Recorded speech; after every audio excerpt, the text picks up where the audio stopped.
Hello and welcome to the Great Southern Ancient Miniature Man channel and to the Islamic Infantry and Archers by Victrix Miniatures 48 dudes. In this packet, let's unbox them. I'm going to give you a look and a work through the sprues, and then we're going to put a few together, and then I'll probably come back in a few days once I've had a chance to fully paint them up and give you my final thoughts. So one type of sprue of six repetitions, so 6/8 48. Yeah, that's how many guys you get. So we'll just go through one particular sprue at a time. So 8 guys per sprue, all of them are with sort of, well, except for this guy, with soft linen basically clothing. He's bare-chested and bare-legged. The other guys, yeah, all have kind of moccasins and linen stuff. There is this one that has a little bit of chainmail just poking underneath, poking out at the bottom and around his neck. So you just get the slightest hint of one guy being armoured, but otherwise they're all unarmoured. You do find the usual amazing number of different heads available. So a number of hatted or helmeted heads. You've got quite a lot with a turban, some with a central hat bit of the turban, and a few of them have got helmets. This guy, actually before I go into that, you notice some interesting configurations here, like this guy with the wild flowing hair. His face is separate. I'm not sure why they did that. You've got to glue that face onto there, and then you're away. And same with this one. So sometimes it's handy to have the odd spare face. When I kit bash a bit and cut off metalheads particularly, they often get damaged, so having the odd spare face around is good. It seems a bit odd to put that on a plastic sprue. Anyway, moving on, lots of turbaned heads and one of the helmeted ones, and then at the other end of the sprue you get a whole stack more. This guy with his funky, I presume it's a leather sort of hat, some sort of bike helmet. Anyway, more guys with helmets, again some big, I'm not sure I think that's a beard extension. This guy with sort of scarf extension there, so there's a number that need a bit of extra additions, and I have found they're a little bit fiddly to do. But anyway, this guy looks like a classic village idiot to me, with his eyes look slightly cross-eyed. I'm going to do one like that and see how he turns out. Anyway, moving along, heaps of different shields, and this is really interesting. So every shield there is different. So you got how many? 1, 2, 3, 4, 5, 6, 7 different shields, which is fantastic, I reckon.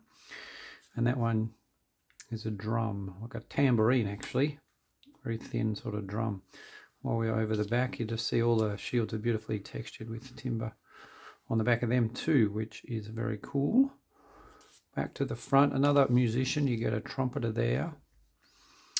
And then you got heaps of swords and heaps of bows and arrows. So there's 2 guys who are designed as archers, but you can convert a lot of them to being archers. And I think I counted 7 bows for 8 guys. 1, 2, 3. Where else? 4, 5. It's only 5. I'm missing some. 1, 2. Sorry. 3, 4, 5, 6, 7. Yeah, that one just got the bow and the hand. So you can have almost all of them as archers if you felt so inclined. Or you can have almost all of them as spearmen. You got heaps of spears and plenty of swords as well. You got a number of scabbards as usual and heaps of quivers. So a lot of versatility with this kit, and as ever, lots of spare components. One thing I should have actually disclosed a while back, I do get some discounts from Victrix to do these reviews. It enables me to do as many as I'm doing, and I thank them very much for that, but I try very hard to not let that influence my opinion or my comments about the kit. So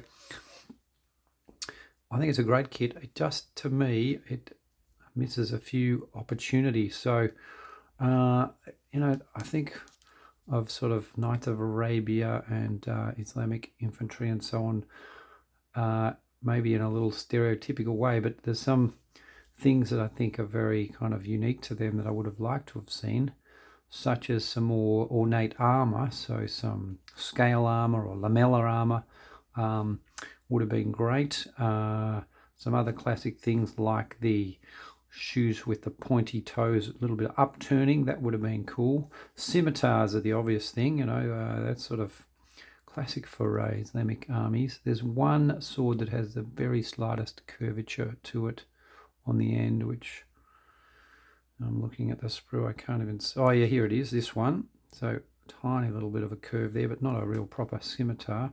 And then kind of lots of jewelry, you know, ornate jeweled swords and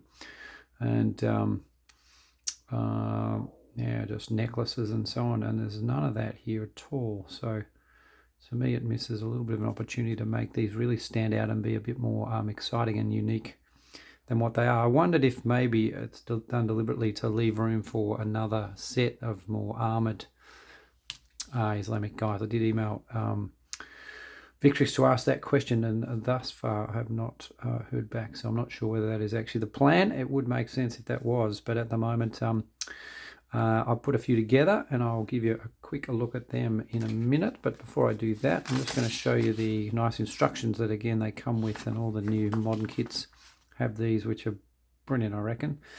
Make it a lot easier to work out what goes with what, but as I've said before, I don't always use that. I just have a quick look and put them together.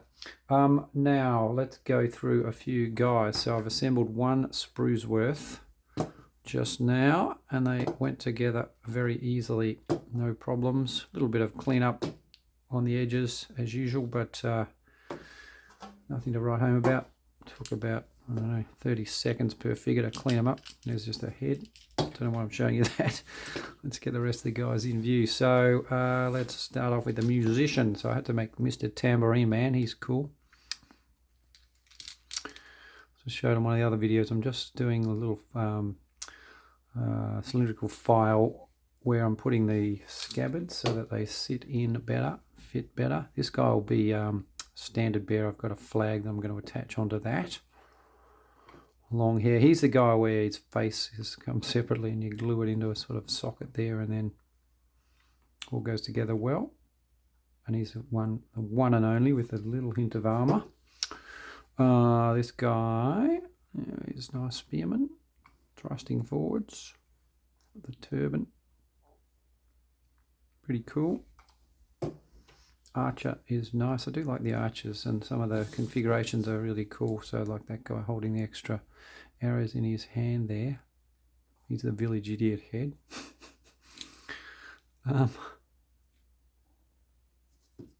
Nice moccasins. They've got no socks, so they'll look fairly distinctive.